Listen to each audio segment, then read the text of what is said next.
Sistema Público de Radiodifusión de la Ciudad de México. Clasificación B. Contenido para adolescentes. Este programa puede contener escenas de violencia, adicciones, sexualidad o lenguaje no apto para audiencias menores de 12 años de edad.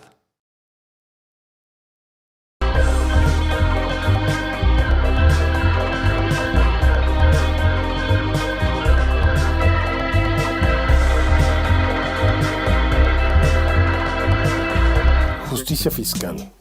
El término de justicia fiscal aparece por primera en México durante el sexenio de Luis Echeverría, cuando se amenazó con gravar los ingresos nacionales y extranjeros. Finalmente, el conflicto entre empresarios y el gobierno dio como resultado un impedimento para la realización de esta reforma. En consecuencia, se aumentó el gasto público, sin aumentar los ingresos, provocando un endeudamiento al país con la devaluación. En 1980, durante la gestión de López Portillo, surgió la Ley de Coordinación Fiscal, la cual introdujo el impuesto al valor agregado y eliminó más de 30 impuestos federales indirectos. Para 1982, con Miguel de la Madrid, se incrementó el IVA y se aumentaron impuestos especiales. Los impuestos recayeron directamente sobre los consumidores y no sobre los grandes capitales. Fue a finales de su gobierno que el IVA subió hasta lograr un 10% y se hizo severo recorte al gasto público. En 1995 el IVA aumentó de nueva cuenta alcanzando un 15%. Esta reforma celebrada por la bancada priista hizo que los grandes capitales continuaran gozando, mientras que los consumidores pagaban más por impuestos. Lo que no logró Zedillo fue eliminar la tasa cero del IVA en alimentos y medicinas. En 2009 el Senado aprobó una cascada de impuestos como el ISR, el incremento de un punto porcentual al IVA y el IEPS. Estos impuestos darían como resultado inversiones en el sistema de salud, en transporte público, energía, objetivos que finalmente no se cumplieron. Actualmente México es el quinto país que menos recauda en América Latina, como proporción del Producto Interno Bruto. Mientras nuestro país capta 16.1% de su PIB en impuestos, el promedio de América Latina en esta proporción es del 23.1%. En perspectiva, la política fiscal neoliberal en México no ha sido justa. Ha tendido a agravar más el consumo y los ingresos de los trabajadores, en vez de la riqueza. Muy buenas noches, bienvenidos a Economía con Sazón. Después de haber visto esta introducción de cómo andamos respecto a la recaudación, vamos a tener un programa que va a hablar acerca de la justicia fiscal. Y para eso tenemos a dos invitados de lujo. Por este lado tenemos a Óscar Rojas, profesor de la UNAM, economista. Y de este lado tenemos también a Irving Rojas, profesor del CIDE, también economista. Muy buenas noches. Muy buenas noches, Víctor. Buenas noches, Víctor. ¿Cómo están? ¿Qué tal, Irving? Muy bien, pues contento de estar aquí en este espacio. Perfecto. Bueno, pues lo primero que me gustaría es que el público entendiera, en palabras ciudadanas, en lenguaje ciudadano, ¿qué es la justicia fiscal? Óscar. Bueno, pues como se planteaba ahorita al inicio, pues obviamente que tú tienes de dos sopas, ¿no? Puedes comenzar a cobrarle a los ingresos del capital o a los ingresos por el lado del trabajo. Entonces, pues la verdad es que la historia, como aquí se ha visto, pues ha estado siempre poniendo un poquito la mano por el lado del consumo. Los impuestos al consumo son regresivos en el sentido de que no necesariamente pagan más los que más tienen, ¿no? Entonces, ha sido una forma de estar ahí generando una situación estructural donde, pues obviamente que podemos decir de principio que no hay una relación con esta noción de justicia fiscal, ¿no? Eso es, digamos que por el lado, pues, de la entrada, ¿no? Del Estado, por una parte. Pero, pues, también está después, ya lo que comió el Estado, digamos, por medio de impuestos, está la parte de, pues, en qué lo gastan, ¿no? Entonces, eso también tiene implicaciones de justicia fiscal. En ese sentido, ¿el gasto en México es progresivo, Irving? Como bien lo dices, el concepto de justicia fiscal necesariamente ve ambas caras de la moneda, ¿no? Y la política fiscal tiene la parte de los ingresos, como bien detallaba Óscar, y esta otra parte del gasto que es claramente la parte en la que los beneficios se deberían sentir más en los ciudadanos. Entonces, la justicia fiscal la podemos entender como la posibilidad de que los ciudadanos, de que los individuos, de que la gente, el pueblo, se haga primero de los recursos necesarios para satisfacer las demandas sociales y las demandas del país, y después que esos ingresos se traduzcan en emplearlos realmente para lo que se requiere y las necesidades de estos ciudadanos, de este pueblo. Esa es la parte donde yo creo que la justicia fiscal está más coja en el país y donde hay grandes deficiencias. Uno puede pensar en un indicador de desigualdad que comúnmente usan los economistas, que es el Gini, ¿no? Que es una medida de cómo se concentra el ingreso en un país. México es uno de los países en donde el gasto tiene menor efecto en reducir la desigualdad. Básicamente, la medida de desigualdad en términos de Gini en México es la misma con y sin impuestos, ¿no? ¿Qué quiere decir? Que una vez tomando en cuenta el gasto que ocurre por medio del gasto público, básicamente los individuos quedan igual en la distribución de ingresos. En ese sentido, no hay justicia fiscal porque no hay los impuestos y la recaudación no se utiliza para beneficio y para mejorar el bienestar de las personas. De hecho, por aquí tengo el datito. México antes de impuestos tiene una desigualdad de 0.47, ¿no? Mientras más grande, mayor desigualdad, y una vez que viene la política fiscal que el Estado gasta, esta se reduce a 0.46, o sea, prácticamente nada, ¿no? Chile, que es el paraíso neoliberal, de hecho... El ejemplo de muchos de nuestros opinólogos, ¿no? Exactamente, que les encanta, ¿no? Que nos los han recetado, pero 30, 40 años, ¿no? Poniéndonoslo como ejemplo, y no necesariamente es el mejor caso, pero aún así Chile reduce más la desigualdad. O sea, no, tampoco creen que mucho, pero la reduce. Brasil, por ejemplo, Brasil sí la llega a reducir una décima, que es algo relevante, ¿no? Y bueno, ya no hablemos de países como Alemania, que prácticamente la reduce sustancialmente, ¿no? O sea, este tipo de países sí tienen una política fiscal, tanto por el lado de los ingresos como por el lado del gasto, que se aplica para reducir la desigualdad. Ahora, Oscar, tú nos comentabas, ¿no? Por el lado de los ingresos, que hay básicamente dos tipos de impuestos, ¿no? Ya sea en el capital, o sea, por factores de producción, o por el lado del trabajo. ¿Cuál es la razón por la cual en México se le cobra más a los consumidores que al capital? Bueno, pues fíjate, en esta historia de los impuestos, pues hay que considerar que, pues digamos que al iniciar el siglo XX comenzó un gran proceso de sí cobrarle al capital, ¿no? Para simplificarlo, ¿no? Pero sí hubo procesos de lo que después conocimos como el estado de bienestar.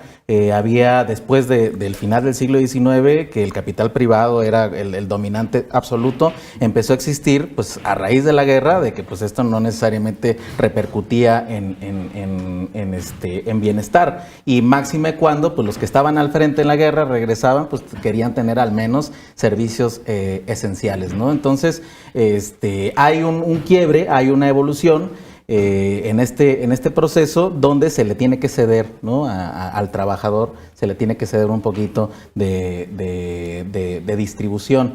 Y bueno, pues esto ocurre así hasta más o menos los 70s, los 80s, cuando en el momento de inicio neoliberal con Margaret Thatcher, Ronald Reagan, pues dicen, pues ahora qué, ¿no? Ahora como ya no tenemos, ya estamos ya a punto de batir nuestro competidor, el bloque soviético, se cae en 89 el muro de Berlín, entonces ya no hay por qué ceder, ¿no? Ya no hay ese contexto. Entonces, como el capital, eso no hay que olvidarlo, el capital es una maquinaria de generar ganancias para esos capitales, pues obviamente que lo van a hacer por cualquier método que sea posible, y uno de estos es cargarle la mano a los consumidores, cargarle la mano a los trabajadores, porque pues por motivos políticos no puedes hacerlo con estos grupos poderosos que están en los distintos países. En suma, en México tenemos esta gran historia de que a los grupos empresariales no se les ha cobrado impuestos, se convirtió México durante el periodo neoliberal en un paraíso fiscal. Pero con todo y eso, o sea, México... de todas maneras es una excepción, ¿no? Veíamos en el Full Track que México es de los países que menos recauda, ¿no? Como porcentaje del PIB. Digo, no voy a poner el ejemplo de Cuba, que evidentemente Cuba es el que más recauda, por razones prácticamente obvias, pero en promedio los países de la OCDE pues recaudan el 34% del PIB, ¿no? Brasil recauda el 33.3%. Vuelvo al mismo ejemplo del paraíso neoliberal, Chile. el 21.1%, y México, al menos en 2018, es posible que haya incrementado ya poquito la recaudación, el 16.1%. O sea, solamente Panamá, Paraguay, República Dominicana y Guatemala recaudan menos. ¿Cómo es que llegamos también ahí? O sea, ¿por qué no hemos podido modificar esa situación? Porque, vamos, si recaudamos más, podemos gastar más, ¿no? Si se ven servicios públicos.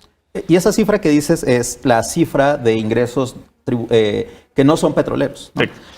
Una de las características históricas del sistema tributario mexicano y de los ingresos del Estado mexicano es que han recaído históricamente en altas proporciones en los ingresos que provienen de la industria petrolera, ¿no? Entonces, eso tiene la ventaja de que cuando los precios son buenos y cuando la industria petrolera está funcionando y trabajando bien, tienes una gran cantidad de ingresos, ¿no? Contrario a lo que acabo de decir, es cuando los tiempos son como los que estamos viviendo, donde el precio del petróleo, aunque se ha recuperado recientemente, ha estado en mínimos históricos y por lo tanto tienes una recaudación que va a la baja. Fíjate eso que comentas, o sea, por ejemplo, en tiempos de Felipe Calderón, 2008, precisamente en la crisis, un boom de precio del petróleo. 10.3% del PIB entró por concepto del petróleo. ¿Y en dónde se fue ese dinero?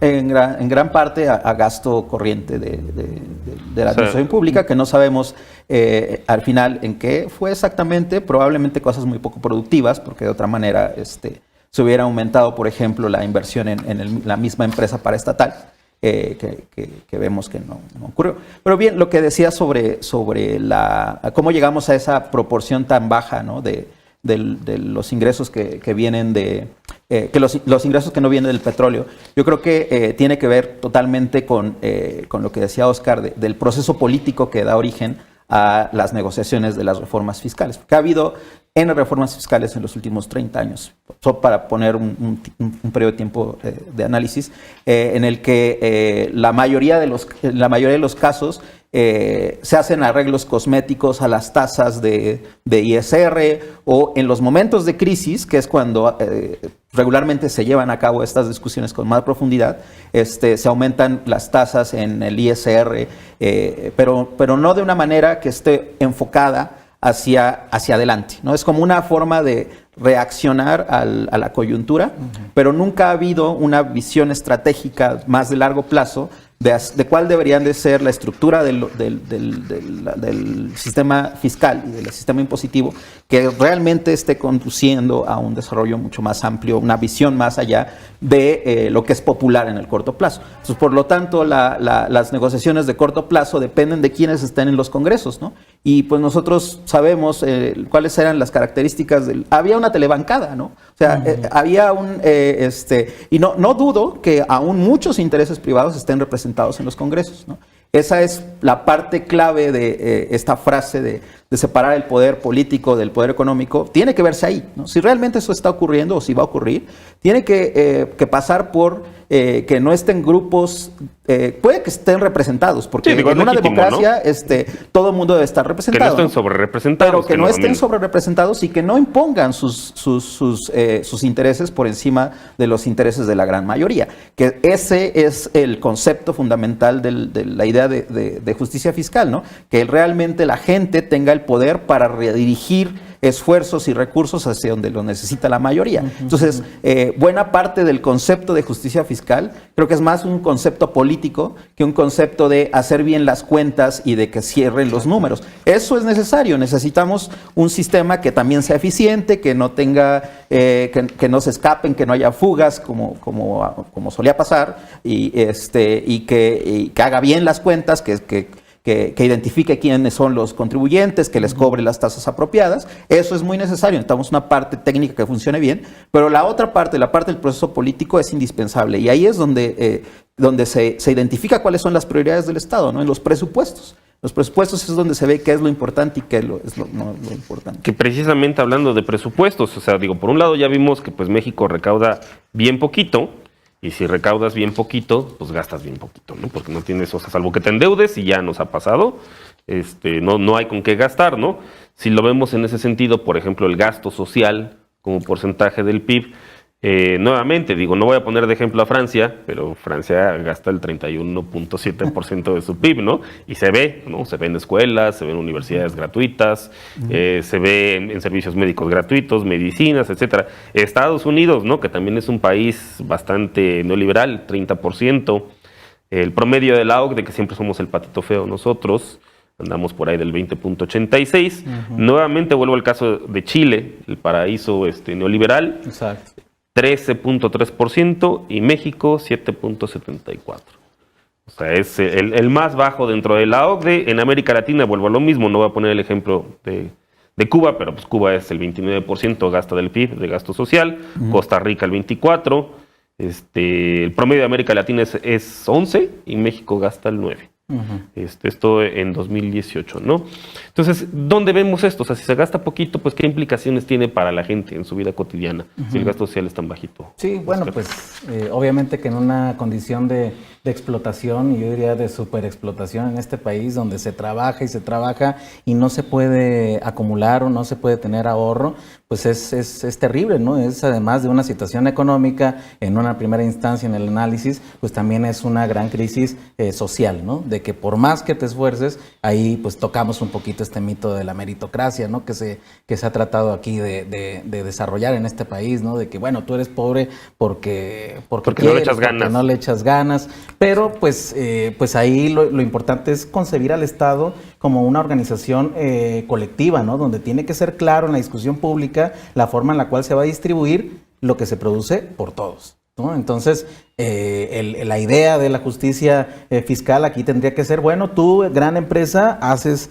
una gran cantidad de ganancias, pero no la haces solita, la haces con la participación de los trabajadores y la haces con la participación de toda la vida colectiva, todo lo que se ha invertido en caminos, ¿no? Es decir, es una producción social con ganancias privadas y que nada más trata de dar lo mínimo indispensable a través de una política fiscal pues muy injusta, en el sentido de que nada más lo que quieres hacer es de que pues que sigan vivos, ¿no? Pero no que tengan calidad de vida, ¿no?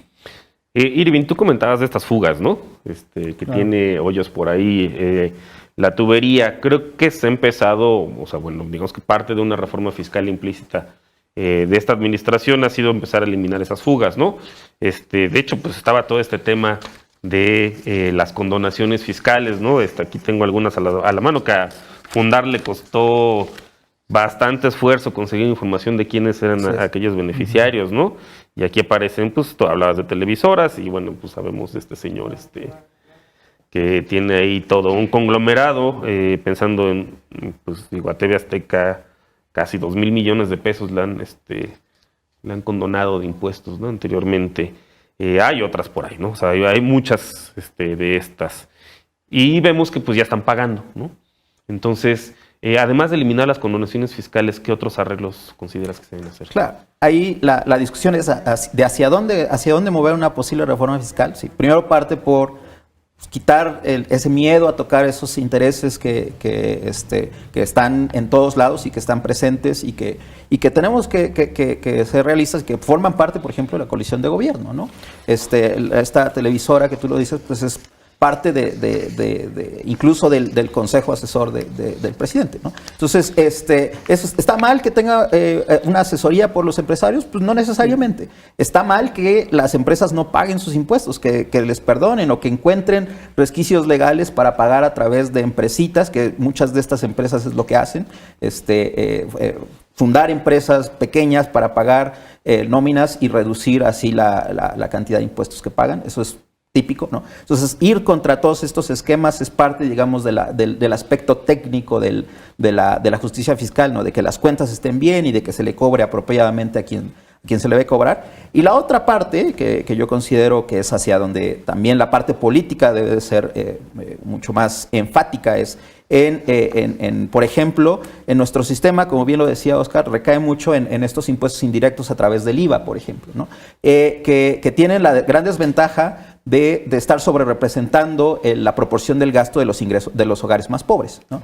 Una forma más directa y que es más progresiva de recaudar, por ejemplo, es recaudar más a través de la riqueza, que es lo que está mucho más concentrado en términos de que la riqueza y el ingreso están altamente concentrados en México, probablemente mucho más la riqueza, ¿no? Entonces, una forma de ser más justo en términos de a quién se le cobra más es gravando, por ejemplo, las herencias, ¿no? Que es un impuesto que en varios países del mundo se implementa y que tiene un enfoque altamente progresivo, porque realmente no se grava todas las herencias, sino las herencias superiores a cierto monto, ¿no? Es lo que te iba a comentar, porque pues eso le genera así como cierta... O sea, imagínate, digo, lo poco que acumulas de patrimonio, ¿no? Exacto. Y de repente te dicen, te voy a grabar el 30%, digo, pensando en alguien de clase media baja. No es que te voy a grabar el reloj que te dejó tu abuelito, ¿no? Estamos pensando en aquellas herencias de millones y miles de millones de pesos que necesariamente lo que hacen es perpetuar las desigualdades, ¿no? Y eso se hace en muchos lados. Y el control político, ¿no? En cierta forma, o la influencia política, ¿no? Porque pues al final, como tú comentabas, bueno, estos grupos están sobrerepresentados quizá, ¿no? En los órganos de representación popular, ¿no? Y pues precisamente al tener estos miles de millones de pesos, pues puedes comprar diputados, ¿no? Comentabas el impuesto a la riqueza. Tengo aquí también, por ejemplo, pues otro dato, ¿no? O sea, en México se recauda bien poquito, por ejemplo, de impuestos a la propiedad. Y esa es una facultad principalmente pues de los gobiernos estatales y municipales, ¿no? O sea, por ejemplo, pensando en el predial. Entonces, ¿por qué no lo hacen? Bueno, pues es que el que lleva la voz cantante, ¿no? El poder del capital privado, pues obviamente que no quiere que se le toque ni con el pétalo de una rosa, ¿no? Pero esta es la gente, o sea, la que tiene casas, o sea, vamos. Sí, o sea, pues es el asunto aquí, ¿no? De que además también, y bueno, ahí de lo que mencionábamos, que además de ser un asunto político, también hay un asunto ideológico, ¿no? ¿Qué idea de economía es la que tenemos, ¿no? ¿Qué idea de distribución es la que se tiene? ¿Quién es el que produce? ¿Para quién va qué? Por ahí creo que estaban ahí los datos relativos a que pues la mayoría piensa de que pues, el sistema es injusto porque no siente que mis impuestos que yo pago los tenga de regreso como en un funcionamiento social que me ayude en mi vida, ¿no? Entonces, esta noción ya es de propiedad común, ¿no? Es decir, ya de que yo coopero para que haya un proceso que un privado no va a poder resolver, como ahora lo estamos viendo con la pandemia, pues es muy mala idea que el sector salud esté en manos privadas, ¿no? Entonces, ahí hay un imaginario desde la ideología. Entonces, ese se traslada a la hora que pasamos al asunto de la propiedad, que son cuestiones inmobiliarias, pero que también ahí incluye en el impuesto a la propiedad activos financieros, activos empresariales. La tenencia, ¿no? O sea, que Felipe Calderón la eliminó por populismo fiscal, ¿no? O sea, es un populismo de derecha básicamente, ¿no? Haber eliminado la tenencia. De hecho, este dato que comentabas, sí, digo, hasta eso decía que la gente cree que la economía está amañada para beneficiar a los ricos, pero bueno, ahí es un 50%. Así es. En México es el 79%, ¿no? O sea, que en esa encuesta que es muy reciente. Que de hecho hay un estudio muy reciente de colegas del Centro de Estudios Espinosa Iglesias y el Colmex, que habla sobre precisamente la percepción que tiene la gente de los impuestos, ¿no? Básicamente este estudio encuentra que la gente cree que paga mucho más de lo que realmente paga, y cuando le preguntan cuánto querría pagar, lo que encuentran estos investigadores es que quisieran pagar lo que realmente pagan ahorita. Entonces, básicamente tienen una desproporción en cuanto a lo que perciben, que es muy probable que se deba a lo que reciben en términos de servicios públicos, ¿no? Entonces, como los servicios públicos son muy malos, entonces perciben que están pagando demasiado, ¿no? Pero en realidad yo creo que lo que tú decías de los ingresos locales es terrible, ¿no? O sea, el dato el último dato es que es 1% del PIB apenas lo que recaudan los estados y municipios, contra como 5 o 6% de lo que recaudan otros países. Y lo cual se debe sobre todo a que es bastante popular, ¿no? O sea, el gobernador que quiere ser gobernador tiene que prometer quitar la tenencia, ¿no?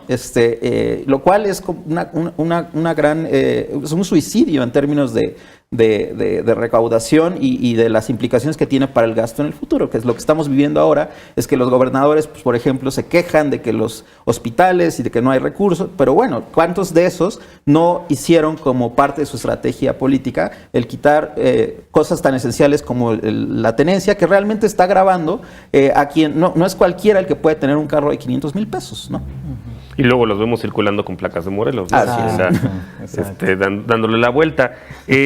Oscar, tú comentabas esta parte de los diferentes tipos de impuestos. Digo, aquí hay otro dato también, o sea, de la OCDE, ¿no? México recauda por contribuciones a la seguridad social bien poquito, ¿no? O sea, la mitad básicamente del promedio de la OCDE.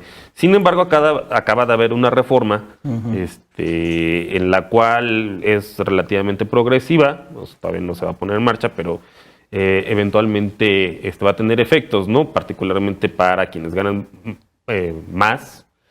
Pues básicamente los patrones van a tener que aportar más, ¿no? Entonces, ¿qué implicaciones va a tener en ese sentido para la justicia fiscal? Bueno, pues yo lo veo positivo porque uno de los elementos a la hora de hablar de política fiscal es la flexibilidad, es decir, que tú puedas darte cuenta bien de todos los segmentos diferenciados y que tú puedas ir grabando de forma progresiva de acuerdo a las distintas consolidaciones de riqueza, ¿no? Yo creo que pues obviamente sí necesitamos un momento en el cual se rompa este tabú de que cobrarle a los ricos es malo y de que se empiece a hablar de políticas diferenciadas, flexibilizadas, ¿no? Que tengan una especie de una suerte de mecanismo ahí de amortiguación donde puedas darle directo a los que sí pueden cooperar para que se pueda distribuir, ¿no? Hay que recordar que, por ejemplo, podemos nosotros distinguir entre dos, ¿no? Lo que es una economía neoliberal, que es la que hemos practicado, y una economía de bienestar, ¿no?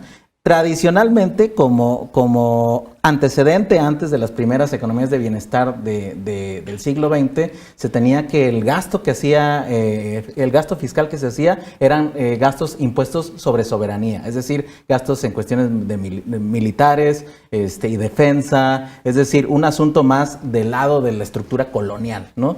Y después ya en la estructura de bienestar, pues ya ese gasto se reduce y se aumentan gastos en materia de salud, educación, es decir, lo que llamamos bienestar, ¿no? Entonces, con esta nueva perspectiva que se está planteando aquí, se están arreglando las tuberías con el combate a la corrupción, eso es muy, muy importante, y por el otro lado, creo que es una buena idea en que se empiecen a producir otro tipo de políticas que tasen de forma progresiva, ¿no?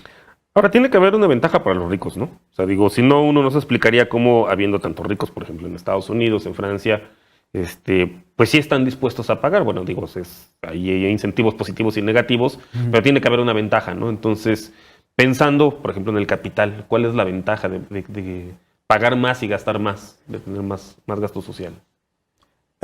Yo creo que la ventaja o sea, ¿por qué al capital le conviene que el país no se caiga a pedazos? O sea, tiene grandes ventajas por ejemplo, entre mejor está educada la fuerza laboral, entre más sana, entre mejor vida, bienestar. Entre mejor coma. Es mejor productivo, es más productivo, es casi como desde el punto de vista mecánico de qué es mejor en términos de insumos, si solo quieres verlo así, un insumo, un trabajo más sano, mejor formado, es más productivo, ¿no? Ahora, por otro lado, también podríamos pensar que una sociedad con más bienestar, con paz, que viva con menos contradicciones, también permite que la gente viva mejor y gaste mejor.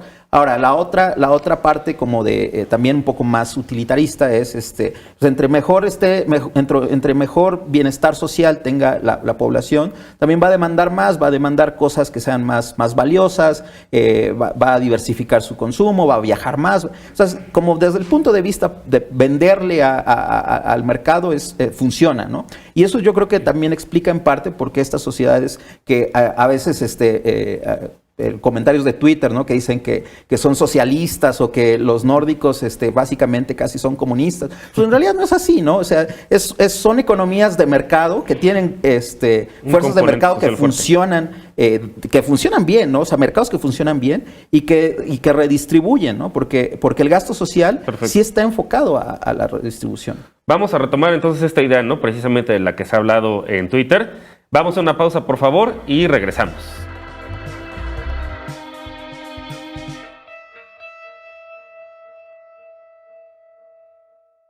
Las enfermeras, doctores y personal de salud se han convertido en verdaderos héroes, que ante la contingencia nos están dando todo y lo seguirán haciendo. Hoy arriesgan su vida para salvarla de otros. Luchan en primera fila contra un enemigo invisible que nos ataca día a día. Hoy, ellos son los protagonistas, a quienes les agradecemos que su prioridad sea nuestro bienestar.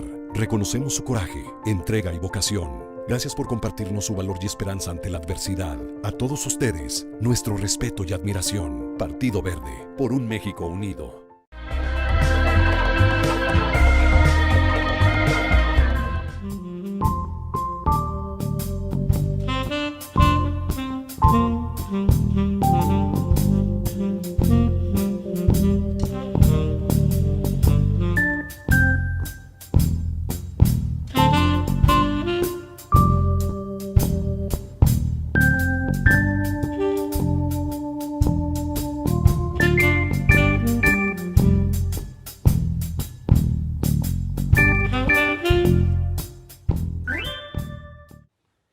¿Qué les pareció esta receta desabrida que llevamos ya bastantes años, ¿no? A ver si ya cambiamos de ingredientes, justamente retomando la idea que Irving hizo al final, ¿no? Respecto a que si se habla de si los países nórdicos son comunistas, socialistas, o esta otra babosada que andaba circulando a un pseudohistoriador de la historia alternativa, ¿no? Que decía por ahí que en Dinamarca si recibes ayudas sociales, entonces pues no tienes derecho a votar, o no sé qué estupidez de estilo decía. Aquí veíamos en la receta, ¿no? La política social residual, es básicamente lo que tú comentabas, ¿no? O sea, que la gente no se muera de hambre, pero hasta ahí. O sea, era el modelo un poquito de estas transferencias condicionadas como Progreso, Oportunidades, Prospera, que básicamente era el mismo programa. Y en comparación tenemos modelos de estados de bienestar como los escandinavos, ¿no? Que ahí sí tienes desmercantilizado, es decir, no tienes que estar pagando colegiaturas, ni servicios médicos, ni nada, pues prácticamente hasta la universidad, ¿no? Que ese es pues otro tipo de receta, otro tipo de ingredientes, ¿no? Oscar, comentábamos las ventajas, ¿no? Que puede tener para el capital, que puede ser pues una mano de obra más productiva en general, ¿no? O sea, los daneses, los escandinavos, pues de hecho Noruega posiblemente tiene la mayor productividad laboral, Irlanda también, del mundo, ¿no? Finlandia, todos estos países. Entonces aquí, pues lo interesante que ya hemos comentado, bueno, pues es que se puede aprender, ¿no? De otras recetas. Digo, aspirar a ser Escandinavia, pues todavía faltarán muchos años, pero ¿cuál podría ser un modelo, por ejemplo, quizá de América Latina, que nos pueda servir de ejemplo? Bueno, pues aquí en América Latina tenemos la fortuna de que todavía está vivo pues las organizaciones colectivas que son de nuestro pasado. Es decir, así como hay un pasado colonial que pues digo que el neoliberalismo se agarró sabroso aquí en México porque pues esta élite sigue teniendo un imaginario de que el país les pertenece como en el aspecto, como en el mundo colonial de nuestra historia, pero pues también al mismo tiempo existe toda esta estructura, por ejemplo, los tianguis, otros mecanismos sociales, ¿no? Que incluso van saliendo en las crisis, pues son alternativas que tienen que surgir. Es decir, no se trata de que se espere a que el Estado indique cómo es que se va a hacer la formulación de la economía, sino que hay que ir a recuperar otros tipos de organización colectivas que también funcionan, ¿no? Que no son parte de la modernidad capitalista, sino que son parte de otras estructuras que por esencia son colectivas, ¿no? Entonces, pues yo creo que hay que hacer esa recuperación, esa recuperación histórica de todos esos elementos y que podamos plantear pues un modelo de bienestar, como el presidente lo ha dicho así, una economía de bienestar, pero pues multipopular también, ¿no? Porque también en nuestro territorio hay muchísimas formaciones sociales, históricas, ¿no? Entonces hay que abrirse a toda esa perspectiva para ver qué buenas ideas pueden estar ahí ocurriendo para que no nada más hablemos en el futuro de un dato de mejor recaudación, sino que pues tenga una eficiencia y tenga además una cualidad distinta, ¿no? Es decir, cada país en el mundo tendría que ver qué de sus características históricas le sirven para una mejor competencia a escala mundial, ¿no? China es un ejemplo, recupera también sus referencias históricas y creo que México ahorita está en una buena condición para que también hagamos esa recuperación histórica de formas alternativas, de economía. Ok, Ok, Irving, el presidente comentó, bueno, que hasta 2021 comenzará la discusión, ¿no? Que por lo pronto no va a haber nuevos impuestos, pero respecto a una reforma fiscal. Se han dado pasos, ¿no? Ya comentamos, bueno, por una parte la eliminación de las condonaciones discrecionales, ¿no? O sea, porque digo, en ciertas coyunturas quizá a lo mejor cierto tipo de break fiscal a lo mejor es necesario, ¿no? Pero que no sean discrecionales nada más porque ahí me hacen presión. La otra, que ya vimos también, tiene que ver con esta otra parte de la reforma al sistema de seguridad social. ¿Qué otros pendientes tenemos? A mí me parece una buena señal que el presidente haya cambiado un poco el discurso. Yo creo que, como decíamos antes, las crisis obligan a replantear muchas de las cosas que se habían formulado en otros contextos. Y me parece que es lo correcto y un indicador de que se puede tener capacidad para reaccionar y gobernar es precisamente reaccionar a cómo cambian los contextos, ¿no? Las promesas de campaña se hicieron en un contexto muy distinto al que estamos viviendo hoy.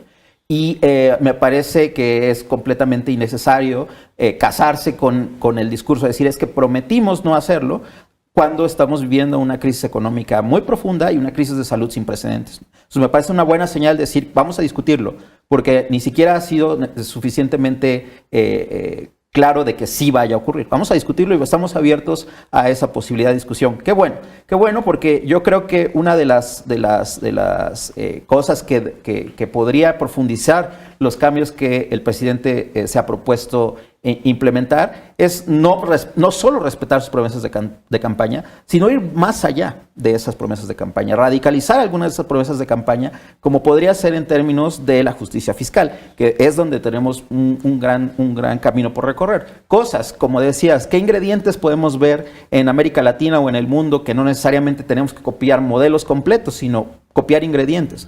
Algunas cosas que podrían... adaptarlos, ¿no? Adaptarlos, ¿no? Yo creo que tenemos buena experiencia en la cocina mexicana de adaptar el trigo, ¿no?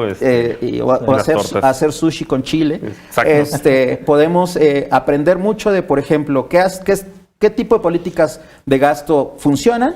La mayoría de las políticas que funcionan son universales, ¿no? ¿Cómo podemos transitar a políticas de gasto que sean universales en las cosas más básicas y donde se tiene experiencia de que el Estado funciona mejor que la iniciativa privada para proveer cierto tipo de cosas, ¿no?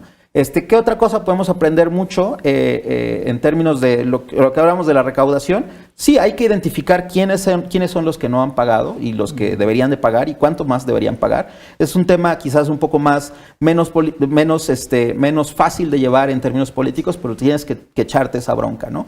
Y yo creo que la parte de los impuestos a la riqueza y a las propiedades es una discusión que hay que tener y que a veces está mal informada, y yo creo que pues a los que más le conviene mal informar son a los que tienen más, ¿no?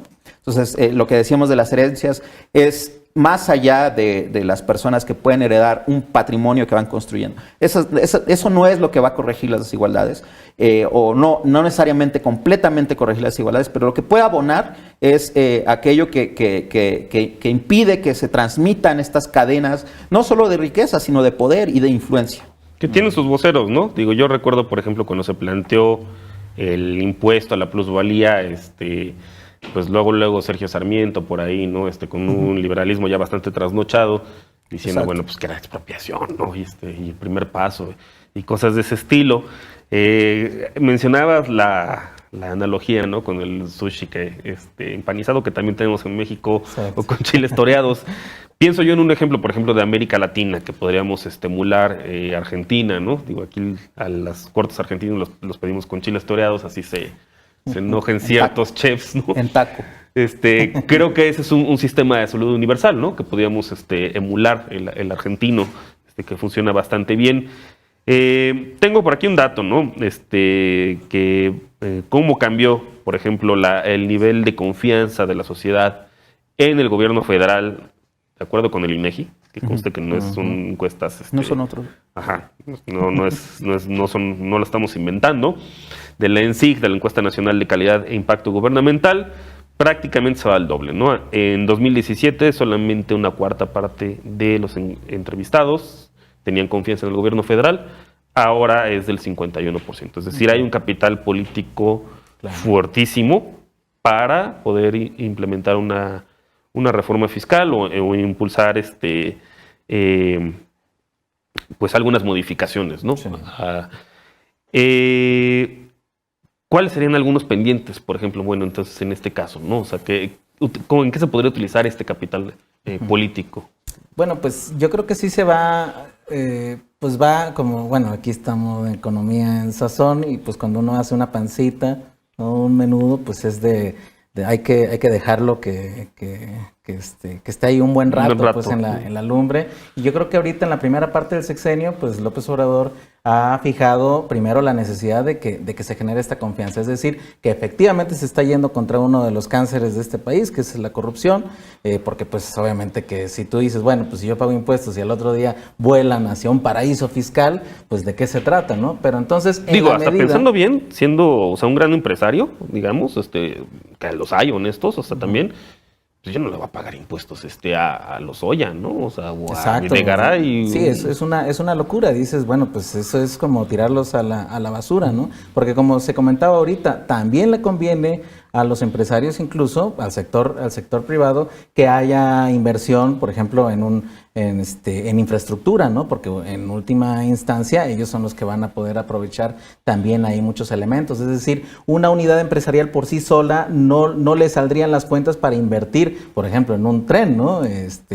Regional, ¿no? Entonces lo tiene que hacer una unidad especial, que es el Estado, ¿no? Entonces, para eso sí necesitamos una reforma fiscal fuerte. Yo creo que en la medida en que avancemos hacia la segunda parte del sexenio, pues ya quedará de manifiesto que se están utilizando los recursos de una manera distinta, que los hospitales que se dicen que se van a construir, sí se construyen, y como un ejemplo. Entonces, en esa medida ya puedes producir una reforma de mayor calado, porque ya el ambiente político entonces será diferente. Decir, bueno, pues ahora ya estoy abierto a escuchar qué grandes cambios son los que tienes que hacer, ¿no? Entonces, en esa medida creo que vamos a dar el salto cualitativo. Creo que ese es uno de los grandes pendientes, en hacer una reforma que consolide el principio progresivo a escala o desde la perspectiva de que los impuestos se convierten directamente en desarrollo y no en corrupción como hasta ahora.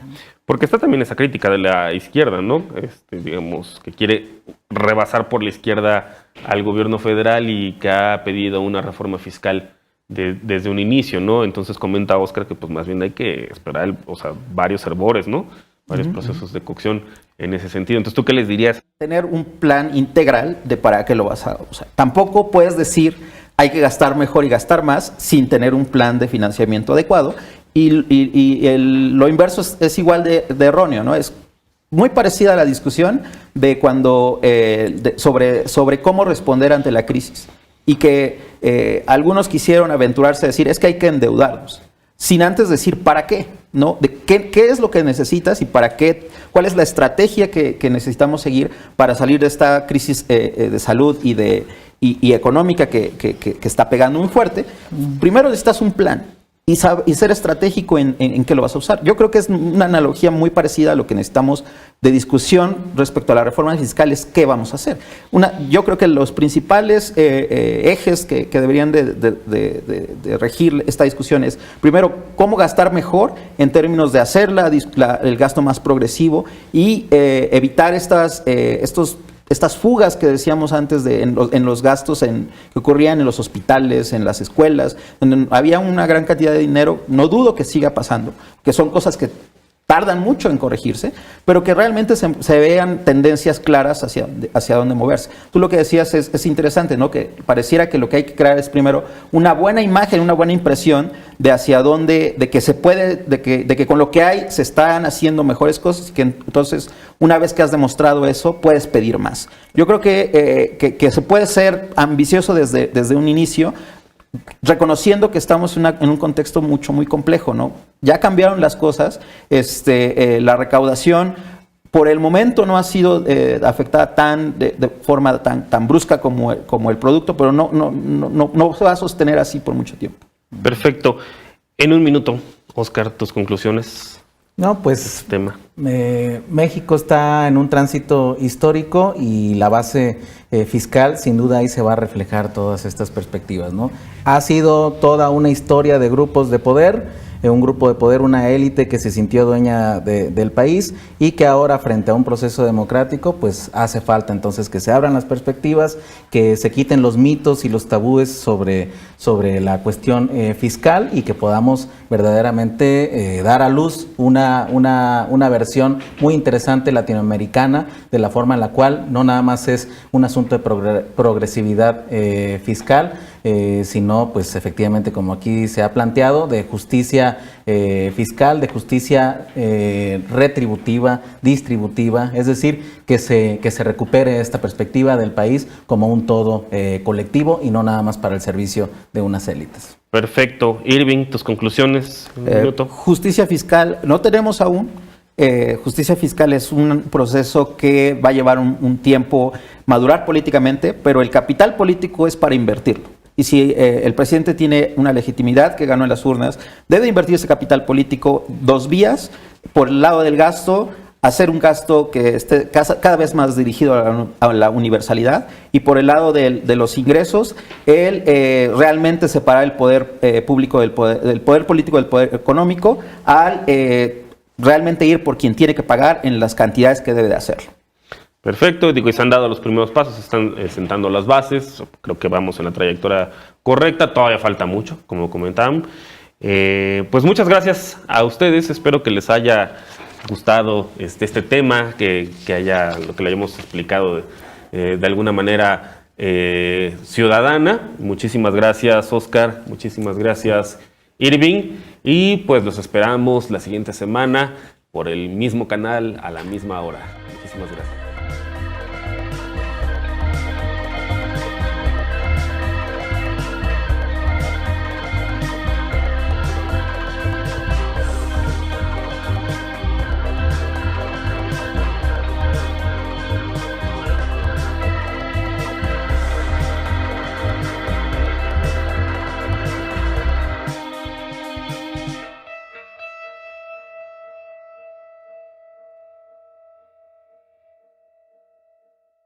Yo lo tenía todo.